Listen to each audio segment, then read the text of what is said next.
Hello students, once again welcome you all on my YouTube channel that is Let's Learn by Ilma। तो आज की video में हम क्या पढ़ने वाले हैं? आज की इस वीडियो में हम पढ़ने वाले हैं क्लास 6 सोशल साइंस का चैप्टर नंबर 1 जो है लोकेटिंग प्लेसेस ऑन अर्थ। ये काफ़ी इंपॉर्टेंट चैप्टर है और काफ़ी लॉन्ग भी चैप्टर है, लेकिन मैं आपको इसको काफ़ी ईजिली समझा दूँगी। ये बच्चों को समझने में काफ़ी प्रॉब्लम आती है, लेकिन अब ये प्रॉब्लम ख़त्म हो जाएगी।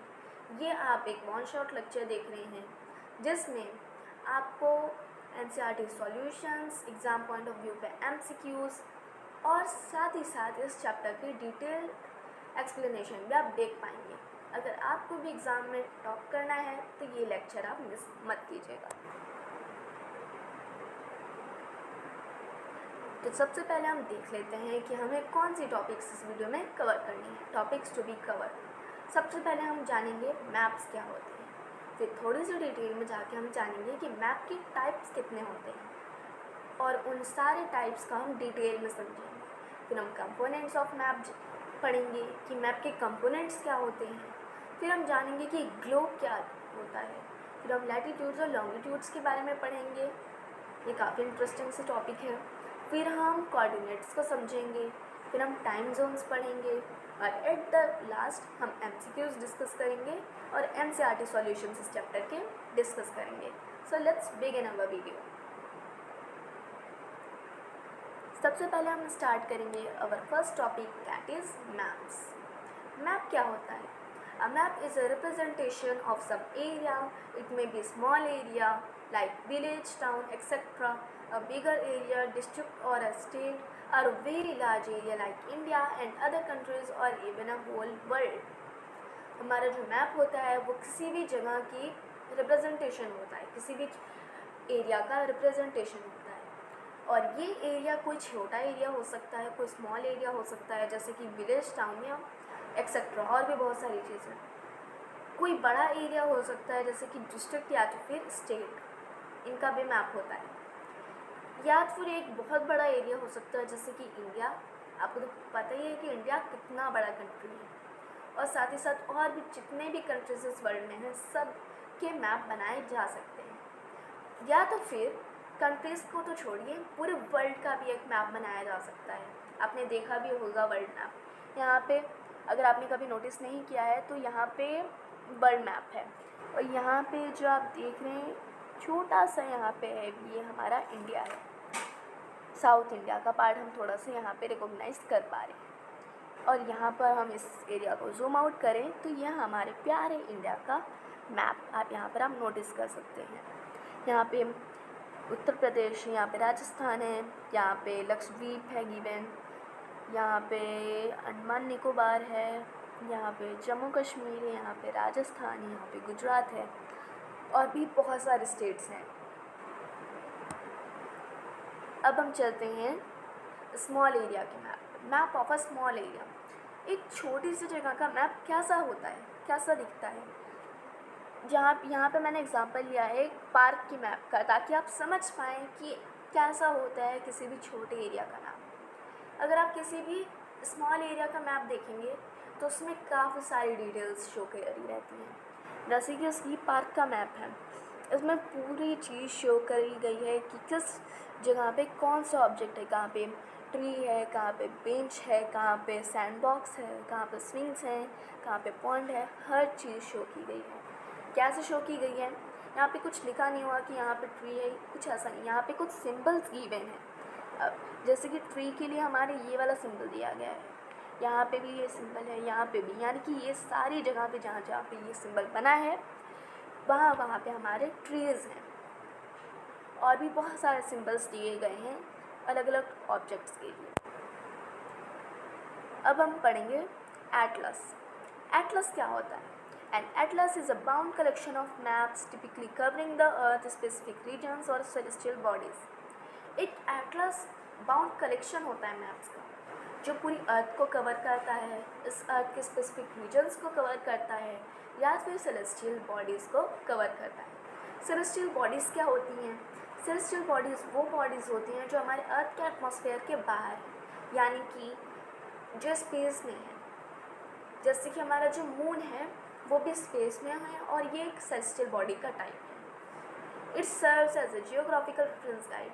जो हमारा जो एटलस है वो एक जियोग्राफिकल रेफरेंस गाइड के जैसे वर्क करता है, often including details on topography, physical, political boundaries, climate and demographics. ये डिटेल्स देता है हमें किसी भी स्पेसिफिक रीजन की टोपोग्राफी के बारे में, पॉलिटिकल बाउंड्रीज पे, क्लाइमेट्स किसी भी जगह का, या तो फिर डेमोग्राफिक्स।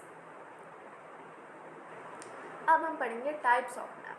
मैप के कितने टाइप्स होते हैं? Maps are of 3 different types.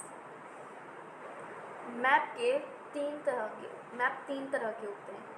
First होता है हमारा फिजिकल मैप, सेकंड होता है हमारा पॉलिटिकल मैप और थर्ड होता है हमारा थीमेटिक मैप। ये जो आप मैप देख रहे हैं ये हमारा फिजिकल मैप है। ये जो वर्ल्ड का मैप है ये फिजिकल मैप है, यहाँ पे जो इमेज में गिवन है। अब चलिए सारे मैप्स को हम डिटेल में समझते हैं।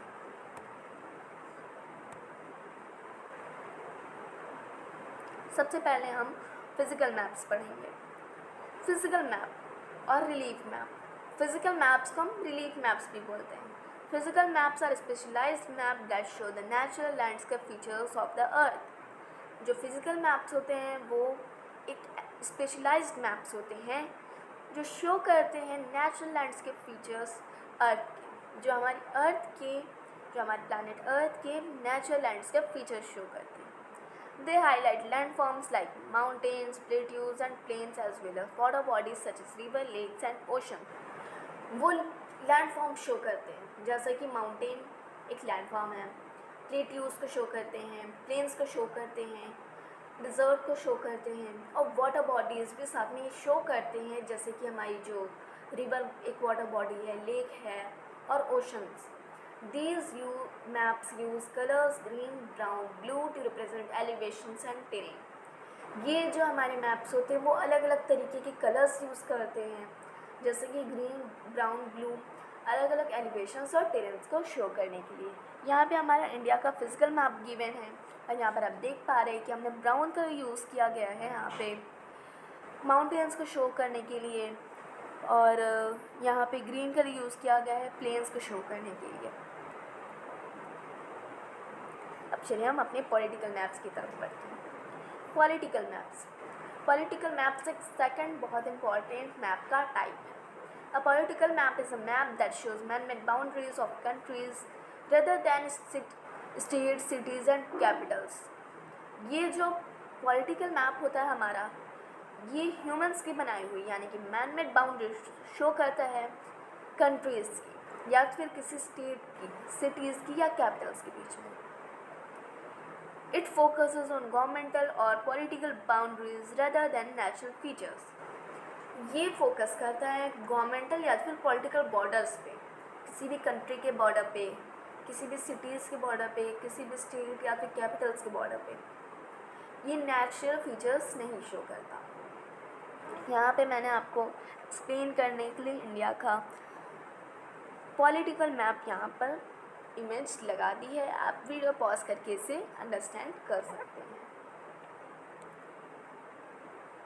अब हम पढ़ते हैं कि थीमेटिक मैप्स क्या होते हैं। A thematic map is a map that focuses on a specific theme और special topic in a particular area.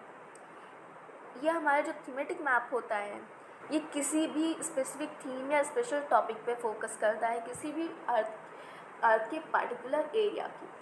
Instead of natural features or political borders, it shows specific data like rainfall distribution, population density और road networks.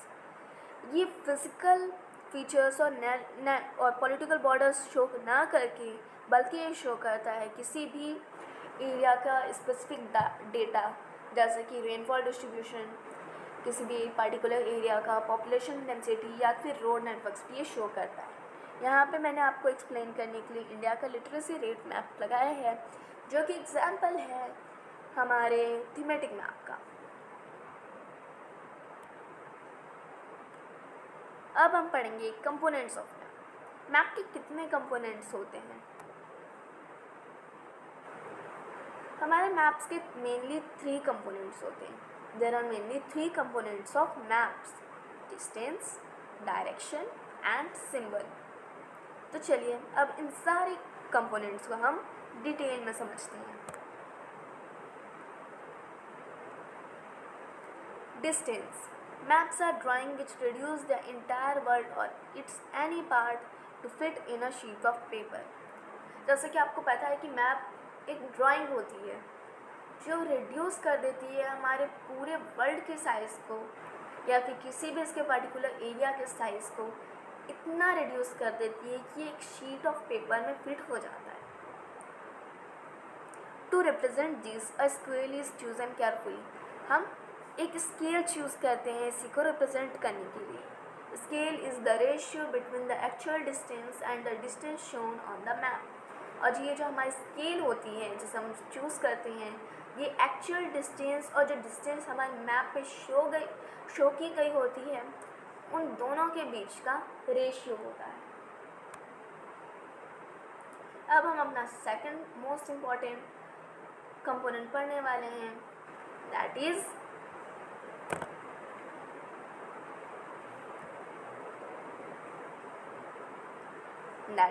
Direction. Magnetic compass also helps in finding direction.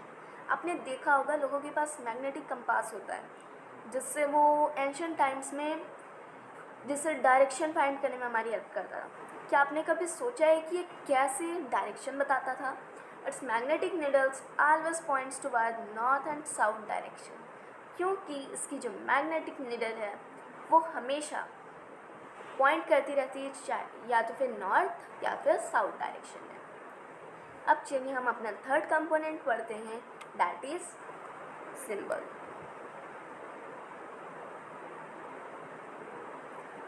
यहाँ पे compass लिखा है लेकिन यहाँ पे आप symbol correct कर लीजिएगा, यहाँ पे एक मिस्टेक है। It is a third important component of map, यानी कि सिंबल जो है वो हमारे मैप का थर्ड इम्पॉर्टेंट कंपोनेंट है। Symbols help us to show different features such as building roads, bridges, trees, railway lines, as well as using certain letters, colors, pictures and lines.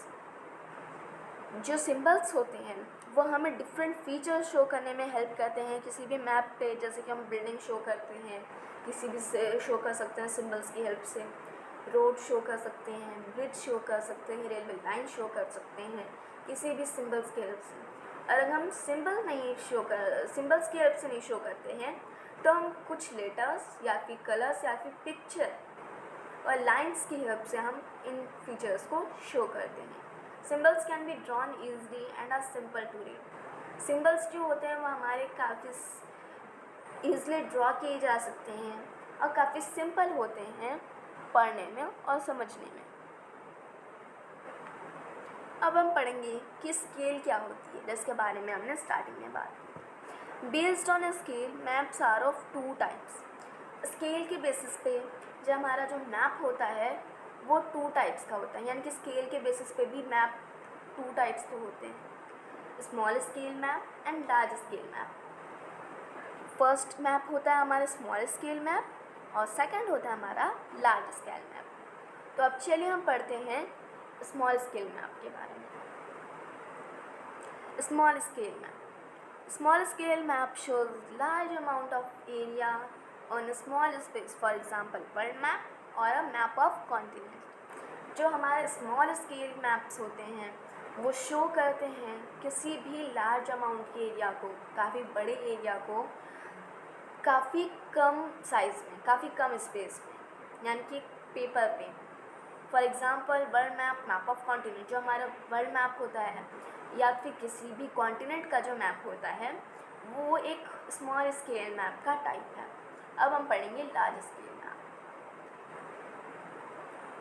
Large scale map shows a smaller amount of area with a great amount of detail, for example map of village और town.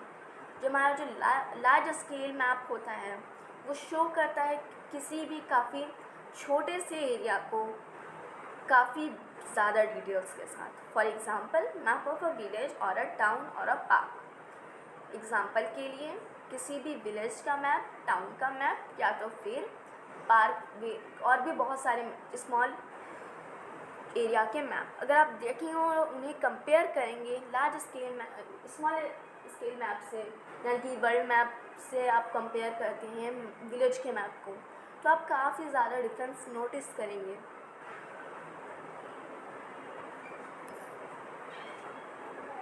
Symbols. The Survey of India, a government body, has fixed a set of symbols for map of India.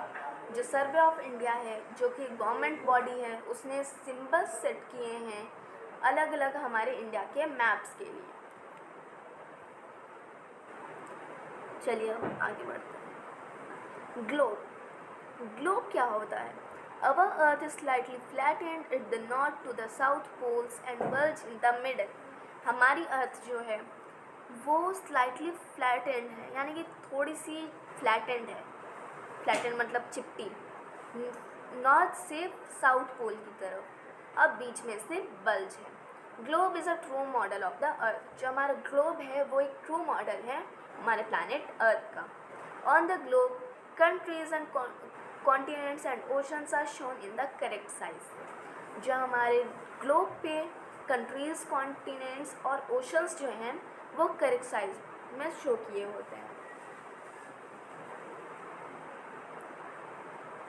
It can be rotated on the same way as top spin is rotated. ये बिल्कुल उसी तरह rotate किया जाता है जैसे कि एक टॉप स्पिन को हम रोटेट कर सकते हैं। अगर आपने देखा होगा बचपन में, चाइल्डहुड में, कि एक टॉप स्पिन होता था जिसे हम लट्टू भी बोलते हैं, आपने खेला होगा। The earth is tilted on a imaginary line called axis. जो हमारी जो अर्थ है वो टिल्टेड है, यानी कि थोड़ी सी झुकी हुई है एक इमेजिनरी लाइन पे जिसे हम एक्सिस बोलते हैं। The two points the line passes are called north pole and the south pole. वो दो पॉइंट्स जहाँ से लाइन पास होती है उन्हें हम साउथ पोल बोलते हैं, नॉर्थ पोल और साउथ पोल बोलते हैं। Because the globe and the earth have the same spherical shape, a globe will better represent the geography of the earth better than a map. क्योंकि globe और अर्थ का same shape है, same spherical shape है, तो जो globe है वो ज़्यादा अच्छे से शो कर पाएगा अर्थ की जियोग्राफी मैप से अच्छी तरीके से, मैप के कंपैरिजन में वो ज़्यादा अच्छे से शो कर पाएगा। To accurately locate the places on the earth, we use coordinate system based on latitudes and longitudes. हम अर्थ पे किसी भी जगह को, किसी भी प्लेस को एक्यूरेटली लोकेट करने के लिए हम कोऑर्डिनेट सिस्टम यूज़ करते हैं जो कि लैटिट्यूड्स और लॉन्गिट्यूड्स पे बेस करता है। और हम अपने 7th टॉपिक में हम अर्थ के कोऑर्डिनेट्स को समझेंगे।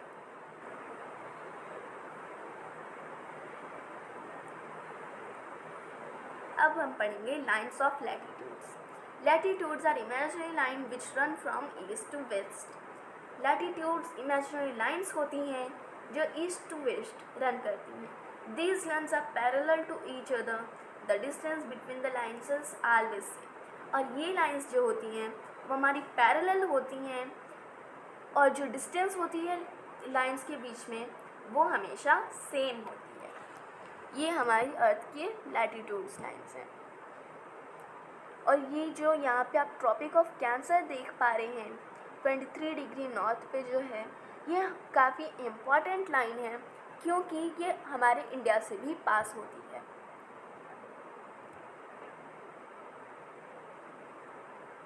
Latitudes are measured in degrees. Latitudes को हम डिग्रीज में मेज़र करते हैं। They are numbered from 0 to 90 degrees from north to south. वो नंबर्ड होते हैं 0 से 90 डिग्री तक, नॉर्थ से साउथ तक। The degree of latitudes keeps the increasing as we move to poles from the equator. जो डिग्री होती है लैटिट्यूड्स की वो इंक्रीज होती रहती है जैसे जैसे हम पोल्स तक बढ़ते हैं आगे इक्वेटर से। यहाँ पे आप देख सकते हैं।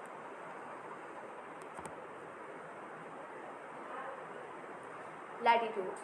We mark the latitudes in northern hemisphere as degree n and latitudes in southern hemisphere as degree s. हम लैटिट्यूड्स, वो लैटिट्यूड्स जो नॉर्दर्न हेमिस्फीयर में होते हैं, हम उन्हें डिग्री n से मार्क करते हैं अब वो लैटिट्यूड्स जो साउदर्न हेमिस्फीयर में होते हैं हम उन्हें डिग्री एस से मार्क करते हैं। पोल्स आ रहे 90 डिग्री, जो हमारे पोल्स होते हैं वो 90 डिग्री पे होते हैं। ये जो यहाँ पर जो आप देख पा रहे हैं ये हमारे पोल्स हैं, यहाँ पे रेड डॉट है। Northern poles is at 90 degree north and southern poles is at 90 degree south.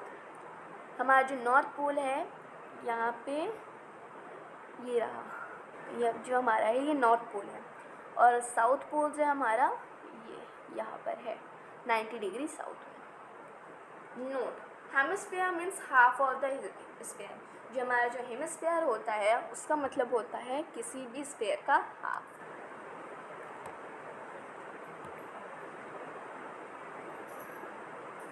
Equator, the equator is the most important and longest latitude. जो हमारे जो इक्वेटर होता है वो मोस्ट इम्पॉर्टेंट और लॉन्गेस्ट लैटिट्यूड होता है। क्यों? क्योंकि ये जो आपको अगर इक्वेटर को शो करूं तो ये जो लाइन यहाँ से सेंटर से जा रही है ब्राउन लाइन, ये इक्वेटर होती है, इसे हम इक्वेटर बोलते हैं। एक second. It divides the earth in northern and southern hemisphere. ये इक्वेटर की लाइन जो है वो अर्थ को नॉर्दर्न और साउदर्न हेमिस्फीयर में डिवाइड करती है। It is most important because it divides the earth into 2 halves. ये काफ़ी इम्पॉर्टेंट है क्योंकि ये अर्थ को 2 हाफ्स में डिवाइड कर देती है। It is present at the 0 degree, और ये 0 डिग्री पे प्रेजेंट होती है। The climate near the equator is very hot. जो क्लाइमेट होता है इक्वेटर के पास का वो बहुत ज़्यादा गर्म होता है, और इक्वेटर वाले एरिया को हम टॉरिड जोन भी बोलते हैं, जो अर्थ का हॉटेस्ट जोन होता है। लैटिट्यूड्स, यहाँ पे ये देखिए आप 66.5 डिग्री नॉर्थ पे यहाँ पे हमारा आर्कटिक सर्कल है। यहाँ पे हमारा ट्रॉपिक ऑफ कैंसर है जो कि 23.5 डिग्री नॉर्थ में। यहाँ पे हम ट्रॉपिक ऑफ कैप्रिकॉर्न है हमारा 23.5 डिग्री साउथ पे, और यहाँ पे आर्कटिक सर्कल है हमारा 23.5 डिग्री साउथ पे। यहाँ पे 0 डिग्री पे है हमारा इक्वेटर, जो लॉन्गेस्ट लाइन होती है equator. Features of latitude, all latitudes are complete circles except poles because they are points. जो लैटिट्यूड्स होते हैं हमारे वो कंप्लीट सर्कल्स होते हैं सारे, पोल्स को छोड़कर, क्योंकि आपने देखा होगा अभी इमेज में कि जो पोल्स हैं वो सिर्फ पॉइंट्स हैं। The length of the latitudes decrease as we move from equator to poles. जो लेंथ होती है वो लैटिट्यूड्स की वो डिक्रीज होती है जैसे जैसे हम इक्वेटर से पोल्स तक मूव करते हैं। Latitudes are present at equal distance from each other, और जो लैटिट्यूड्स होते हैं वो एक दूसरे से इक्वल डिस्टेंस पे होते हैं। Longitudes, longitudes are vertical imaginary line which run from north pole to the south pole. longitudes जो होती हैं वो हमारी लॉन्ग लाइन्स होती हैं जो नॉर्थ पोल से साउथ पोल तक रन करती हैं। इस इमेज में आप देख पा रहे होंगे और कंपेयर कर पा रहे होंगे लैटिट्यूड से लॉन्गिट्यूड्स तक। ये जो आप देख पा रहे हैं ये हमारी लैटिट्यूड्स हैं हमारे, और ये जो हैं हमारे लॉन्गिट्यूड्स हैं। longitudes, all longitudes are equal to each other in length unlike latitudes। आपने देखा था पहले कि जो हमारे लैटिट्यूड्स हैं वो उनका जो साइज़ होता है वो डिफरेंट होती है, लेकिन लॉन्गिट्यूड्स में ऐसा नहीं है। लॉन्गिट्यूड्स सारे लॉन्गिट्यूड्स की जो साइज़ है वो बिल्कुल सेम होती है। The distance between lines is greatest at the equator and decreases to 0 at the poles where they all meet. जो डिस्टेंस होती है लाइंस की वो सबसे ज़्यादा इक्वेटर पे होती है, और उसके बाद वो ज़ीरो हो जाती है। जो यानी कि जो डिस्टेंस होती है वो ज़ीरो हो जाती है पोल्स पे, क्योंकि जो पोल्स पे सारे लॉन्गिट्यूड्स हमारे मीट करते हैं यानी कि मिल जाते हैं। मेजर्ड इन डिग्रीज, लैटिट्यूड्स के जैसे लॉन्गिट्यूड्स भी डिग्री में मेज़र होती हैं। Together the 0 degree and 180 degree meridian divides the earth into eastern and western hemisphere. जैसे कि हमने देखा था कि लैटिट्यूड्स जो हैं वो नॉर्दर्न एंड साउदर्न हेमिस्फीयर में डिवाइड करते हैं, लेकिन जो 0 डिग्री एंड 180 डिग्री मेरिडियन है जो कि एक लॉन्गिट्यूड्स हैं अर्थ के, वो अर्थ को ईस्टर्न एंड वेस्टर्न हेमिस्फीयर में डिवाइड करते हैं। Longitudes important meridian. अब हम लॉन्गिट्यूड्स के इंपॉर्टेंट मेरिडियंस के बारे में बात करते हैं। प्राइम मेरिडियन जो कि हमारा 0 डिग्री पे है, passes through the British Royal Observatory in Greenwich near London। जो हमारा प्राइम मेरिडियन है जो हमारे 0 डिग्री है, ये ब्रिटिश रॉयल ऑब्जर्वेटरी ग्रीनविच से पास होती है जो लंदन के पास है। It acts at the starting point for counting 180 degree eastward and 180 degree westward. ये स्टार्टिंग पॉइंट के जैसे वर्क करता है, एक्ट करता है, counting 180 degree eastward and 180 degree westward. यानी कि हम जब काउंट करना स्टार्ट करते हैं तो ये as a centre point, starting point work करता है, जिससे हम काउंट करना स्टार्ट करते हैं 180 डिग्री ईस्ट की तरफ और 180 डिग्री वेस्ट की तरफ। 180 degree meridian located just opposite to prime meridian. जो हमारा जो 180 मेरिडियन होता है वो जस्ट अपोजिट होता है, लोकेटेड होता है प्राइम मेरिडियन के। Understanding coordinates. अब हम कोऑर्डिनेट्स को समझेंगे।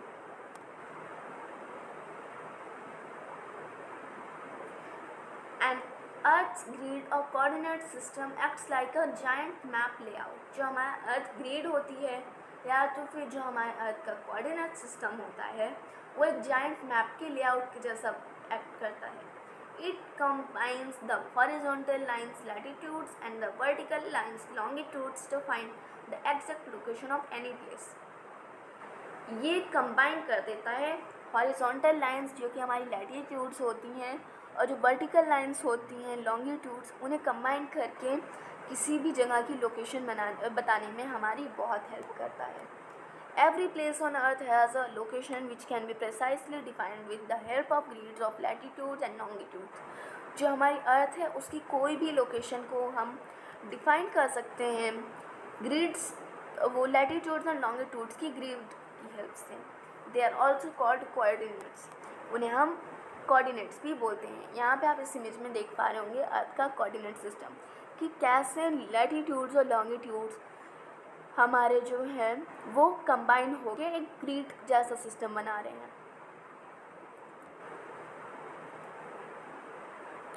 Time zone. अब हमारी लास्ट टॉपिक आ गई है जो है time zone. Time zone longitudes also marks time and define time zone. Longitudes जो होते हैं हमारे वो टाइम को भी मार्क करते हैं और टाइम जोन को भी डिफाइन करते हैं। The earth completes rotation on its on axis every 24 hour. जैसा कि आपको पता है कि जो हमारी जो अर्थ है, जो हमारी प्लानट अर्थ है, वो एक रोटेशन अपने खुद के एक्सिस पे 24 आवर्स में कंप्लीट करती है। A full 360 degree denotes full 24 hours. So for representing 1 hour we show 15 degrees rotation. हमारी जो फुल 360 डिग्री रोटेशन है वो डिनोट करती है 24 आवर्स। तो 1 आवर को शो करने के लिए हम 15 डिग्री रोटेशन हम शो करते हैं। ये काफ़ी सिंपल है फाइंड करना। जस्ट हमें 360 डिग्री को 24 से डिवाइड करेंगे तो हमारा जो आंसर आएगा वो 15 डिग्रीज आएगा, जो हम 1 आवर शो करने के लिए यूज़ करते हैं। अब हमें किसी भी जगह का टाइम बताना है तो हम कैसे बताएंगे? सबसे पहले मैं इस मैप को जूम कर लेती हूँ। ये है हमारा 0 डिग्री जो कि प्राइम मेरिडियन है हमारा, जो ग्रीनविच से पास होता है, अभी हमने डिस्कस किया।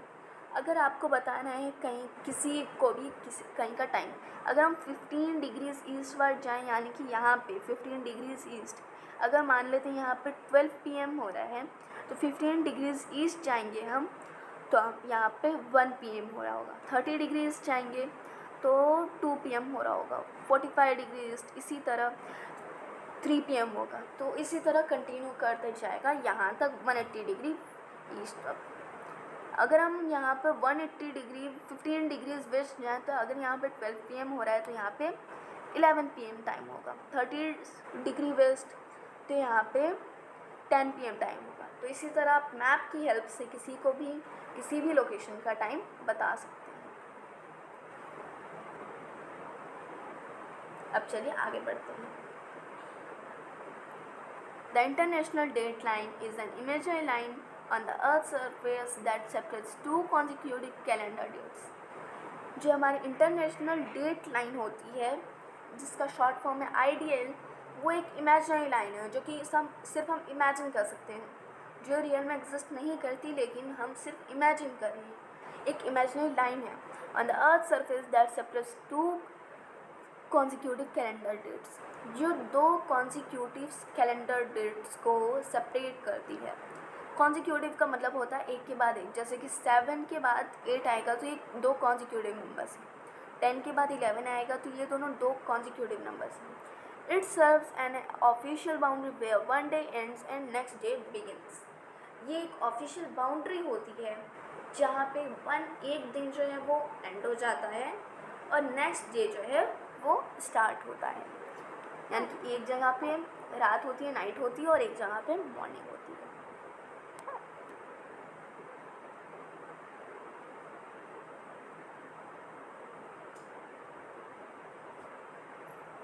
अब हम डिस्कस करेंगे इस चैप्टर के MCQs। तो जैसे कि हमने पूरी चैप्टर को एक्सप्लेन किया मैंने आपको काफ़ी अच्छे से, आई होप कि आपको ये पूरी एक्सप्लेनेशन समझ में आई होगी। अब चलिए आपके नॉलेज को टेस्ट करते हैं और पूछते हैं आपसे कुछ MCQs, और इस MCQs के आंसर आपको पॉज करके वीडियो को कमेंट सेक्शन में देने हैं। तो द फर्स्ट क्वेश्चन है हमारे पास, which imaginary line divides the earth into the northern hemisphere and the southern hemisphere. हमारे अर्थ की कौन सी लाइन अर्थ को इन नॉर्दर्न हेमिस्फीयर और साउदर्न हेमिस्फीयर में डिवाइड करती है? यहाँ पे ऑप्शन नंबर ए है Tropic of Cancer, option number B है the equator, option number C है the prime meridian and option number D है आर्कटिक सर्कल। आप वीडियो को पॉज कीजिए और इसका आंसर कमेंट सेक्शन में दीजिए। So the right answer of this question is the equator, option number B. Question number second है हमारे पास, the prime meridian passes through which of the following places? जो हमारा जो प्राइम मेरिडियन है 0 degree जो है वो किस प्लेस से पास होता है? ऑप्शन नंबर ए है न्यूयॉर्क, ऑप्शन नंबर बी है New Delhi, option number C है Greenwich London and option number D है पेरिस। आप वीडियो को पॉज कीजिए और इसका आंसर कमेंट सेक्शन में दीजिए। तो जो इसका राइट आंसर है वो है option number C, that is Greenwich London.